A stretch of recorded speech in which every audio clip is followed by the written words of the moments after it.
and hit it.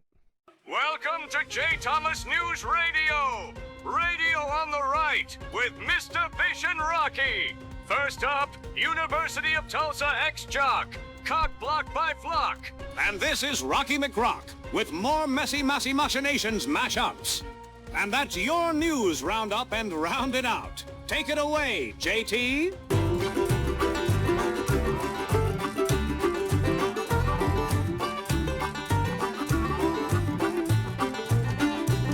And now, from a secret location outside of Hooker, Oklahoma, nestled in our DEFCON 1 priority bunker, safely ensconced hundreds of feet below the fruited plains where America grows her amber waves. Articulating profundities with humor and perspicacity seldom heard between these purple mountains' majesty. It's the J. Thomas Show with your humble host, J. Thomas. Thank you, Alex. I am the humblest. Really am. Well, Massie did not make it, and I'm so shocked. Although I did predict he would. We'll get to that in a little bit.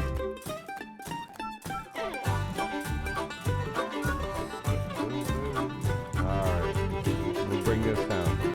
Okay, so first up, and I bring this up because I may know something about TU. A former TU basketball player has been charged with 2 counts, count them 2, of indecent exposure. His name was Brandon Rachel, and the probable cause warrant is pretty wild. On December 29th, just after Christmas in 2025, a woman in an SUV was sitting in a parking lot outside a makeup store when a man pulled up in his car next to her and made prolonged eye contact, and then started bopping his baloney. But a flock camera, the cameras that they say are for like stolen vehicles and everything, identified the vehicle as she described, and it belonged to Rachel. And she picked him out of a photo lineup. What he was doing in a photo lineup already, we don't know. Then, New Year's Eve, feeling in a festive mood, a woman in an SUV was sitting in the same parking lot, and a man in a car pulled up next to her, made eye contact, prolonged eye contact. Then she could see he was bopping the same baloney, a same vehicle and the same tag. The flock cameras put the vehicle in the area by the store at the time of both incidents, and he played for TU 2019 to 2021. So, well, there you go. These are charges, not convictions, they want you to know. I wonder if the flock camera caught him doing the nasty or not. But, okay, that's our first up. Holy crap. What is wrong with people? Anyway, okay. Well, Thomas Massie didn't make it, even though I said it. I thought he would by the hair of Chinny Chin Chin, and we had that episode, and it won't upload. It says that it has a copyright infringement thing, which it doesn't. But I don't know. We're gonna keep trying, and we'll get it up there anyway. You want to know why Massie lost? Listen to this. This is why. All right. Listen, I would have come out sooner, but I had to call my opponent and concede, and it took a while to find Ed Galrine in Tel Aviv. That's why. He could have just said, "Look, I lost. I called Ed, and I told him, I conceded, and we're going to be, watching out for Mr. Ghislaine, and we're going to call him out when he's wrong." He could have said that, but he didn't. He goes for the cheap, the stupidity of the Israelis are behind everything crap. And this is why he lost. I'm not, and again, I want to, hold on. Okay, so I want to say this about Massie. I would live in a country that adopted Massie's laws and how Massie wants the government to act. I think he has great ideas. I think he's lousy at the execution of those ideas and getting them past the Congress. He knows he's there. He knows that the Democrats are not going to give up the decades and decades and decades of building this crappy government and putting their friends in power and everything else. And yet he goes and he what did he do? What did he do? He pals around with Ro Khanna, and they get the Epstein files released. Which, how many people have been arrested because of their release? None. It's because there isn't this list of people. He goes out and starts reading the list, and then he gets like our poor friend Mr. Rachel in the car. He gets cock-blocked because none of these people had anything to do with Epstein's skeeziness. You know, they were just in his book, and Epstein had a lot of people in his contacts. He just did. And so he partners with the Democrats to start bringing up the Epstein stuff. What else does he do? What doesn't he do? He doesn't get his programs through. You have to look. In order to get your programs through, you're not going to get one big bill that says we're going to get rid of the education department or the energy department or any of these useless departments that suck us dry out of money. We can't even get the people arrested that did all the fraud in Minnesota. How are you going to get the Democrats and the Republicans, by the way, to sign on to a bill that gets rid of entire departments? You're not going to. You're going to have to chip away at it. Keep chipping away at it. But that's not what Massie wants to do. What Massie wants to do, what?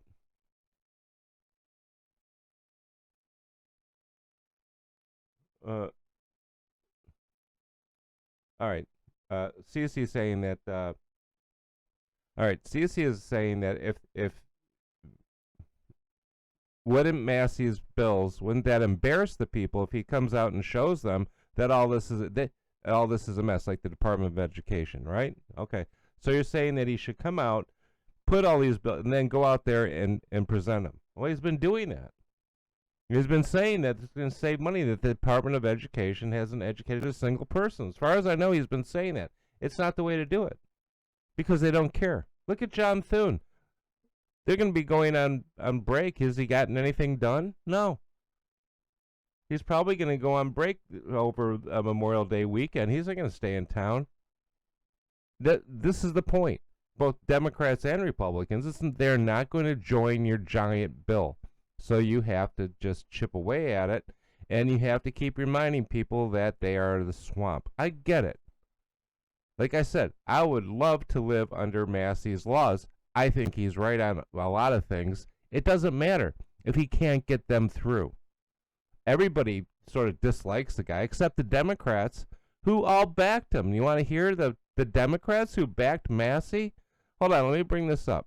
Okay, here's some of the people that have backed Massie and contributed to his, supposedly contributed to his, some of them contributed, some of them didn't, but they've all backed him and given him airtime, positive airtime. National Iranian American Council. New York Times. They wrote glowing reports about Palestinian News Network. CNN. Brian Kassenstein, that jerk. Candace Owens. She's nuts. Tucker Carlson. Marjorie Taylor Greene, we know. James Fishback. The Groypers. Republicans against Trump. And liberals. And these are people who, I mean, th- these are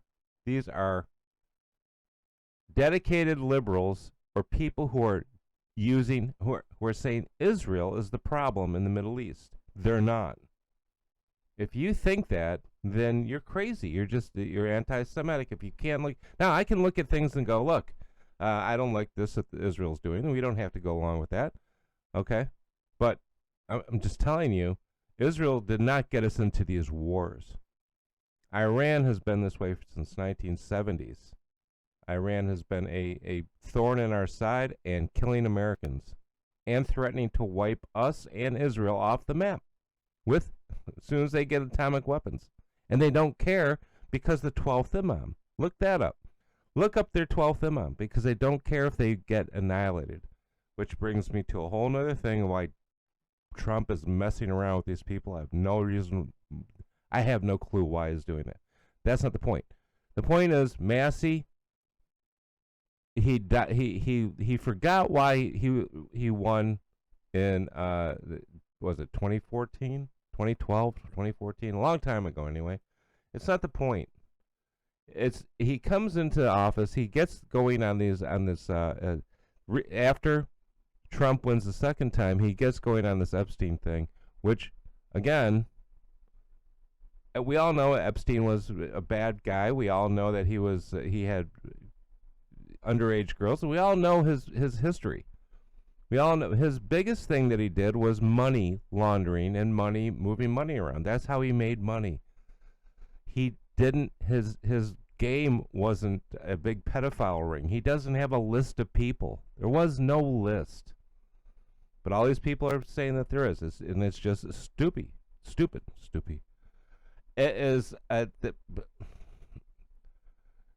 so he goes down these rabbit holes instead of paying attention to why he was elected in the first place. And that's why he lost. And he lost by big numbers. I was surprised. I'm going to try. I'll look him up. Hold on. Okay, early numbers, and this was like just a couple hours after the election. Early numbers after he called and he agreed that he lost this. 95% of precincts reporting the loss was by a 10-point margin, a margin of 55% to 45%. And boy, am I what did I say it was going to be? All right, shut up. I didn't think it was going to be that big. You know, again, I don't live there, I don't see it, but it's really difficult to unseat an incumbent. It says here, on election night, Thomas Massie was repeatedly and loudly cheered by jubilant supporters who urged him to run for president. There you go. And then he chugged a celebratory glass of raw milk. Well, how Massie of him. With over 95% of the precincts reporting, the incumbent in the Republican primary in the House District in northern Kentucky, right next to Ohio, lost by a margin of 55 to 45%. That's huge. I'm sorry. This is what was it? This is Slate. Ben Jacobson Slate, and that was at what was that? That was that night at 11:26 p.m. So that was just 2 hours after the polls closed. It wasn't even close, which I have egg on my face. Maybe I shouldn't post that. But this is why he lost. He didn't lose. It wasn't Bibi Netanyahu. It wasn't Israel. It was because he forgot why he went to the Congress in the first place. Okay, like one, Sean, excuse me, Sean Davis from the Federalist. Now, and I'm just pointing this out. This is why. This is one look at why he lost. I'm telling you why I think he lost. He lost because he wasn't getting things done. People were hoping he would get things done. He didn't. He wasn't bringing home the bacon for his constituents, and he wasn't getting anything done. And then he turns on this Epstein crap and all the garbage with the Democrats, and that I think just pissed off enough people to say, I'm enough. I'm done with him. And this is what Sean Davis says, is why did Massie lose?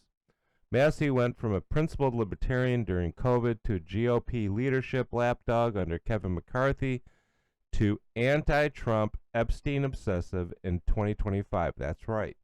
After tweeting about the issue 3 times in the past decade, prior to 2025, the nail in the coffin was him voting against the One Big Beautiful Bill, I hate that name, in 2025. And according to Massie, he said this, it did too much to secure the border. I have a disagreement with that, but that was in there. Trump mercilessly trashed Massie, calling him a disaster for America and Kentucky and saying he should be thrown out of the GOP entirely. But Massie easily swatted that away, and he won 81% to 19. That was back in 2024. That's incredible. So you can't say he only lost because of Trump. He didn't. He went toe-to-toe with Trump. And he won overwhelmingly. I remember yelling at the TV at Trump, don't do this. Don't shut down the economy. This is a trap. Massie lost because he went from being perceived as a quirky but lovable nerd who seemed to genuinely care and believe everything he said to looking like a clout-chasing influencer who cared about more than getting on TV. Right, with the Democrats. And that's why he lost. He didn't lose because of he didn't lose because of Israel. He lost because of Epstein, because that's all he was. What has happened? What benefit? What is the plus side of the Epstein files? What happened? Who has gone to jail? Nobody. And that's the whole point.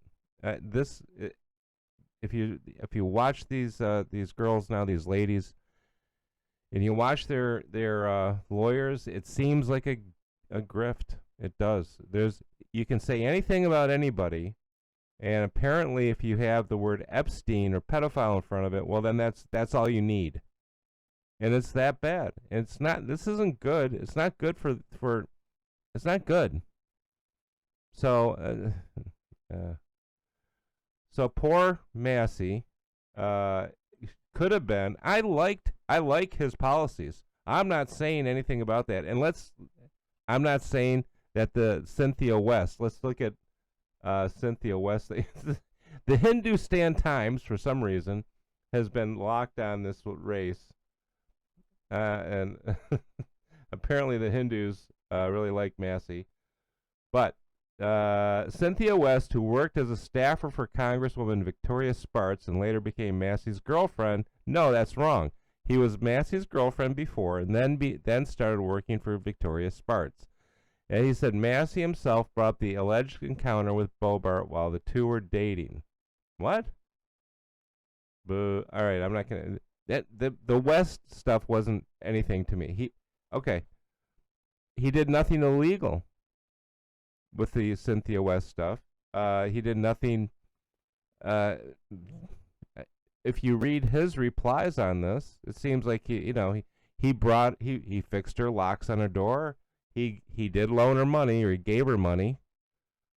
And what was that? That was was that electrical? Was that a lightning? No? That was weird. So he gave her money to move up there and to get along, because she was hurting for funds and she had this divorce coming. I don't care about that. That's the thing, is this he said, she says stuff. That's why I hate it, because it's just what he says sounds reasonable and what she says sounds reasonable. I wasn't there. I didn't see it. What I do see is Massie getting his girlfriend a job on Capitol Hill, which you can't do and I can't do, and then getting her fired, and then pay, the NDA, the whole thing, that whole thing is swampy as hell. It happens all the time. People do that all the time in Washington, D.C. They get their girlfriends, their family, jobs with the government or with some NGO that's being paid for by the government. All this garbage is swampy as hell. That's what he did. He became the swamp monster that he said he would never become, and that's why you know this Ed guy? I don't know him. He's a Navy SEAL? Okay, that doesn't make it for me either. I'm beginning to get sick and tired of that. What I want is I want someone competent who can look at the problem and go, okay, how do you eat an elephant? Well, one bite at a time. You have to take this stuff and you have to take apart the government bit by bit. And Massie just thought he could write a bill and then he would be the best. He would be he would be, the hero of the day. And so he lost track of who he should be. And that's why I lost. That's all I'm saying. Sorry, there, Thomas. Maybe next time, if Ed Gurion, or whatever his name is, doesn't work out, run against him. Get your old job back. Anyway, this is the thing, man. This is the thing. Everybody, the garbage about it's Israel, it's Bibi Netanyahu, all this insane mania. That has to stop. So, all right, I'm gonna try to post my prediction on the Massie race. What? I know. I said he was gonna win by like 1% or something like that. I was off by 9. That's terrible. I look really bad on it, but I'm gonna post it anyway to be open as soon as we can figure out why it won't post. Anyway, have a good day. We'll be back. We will return.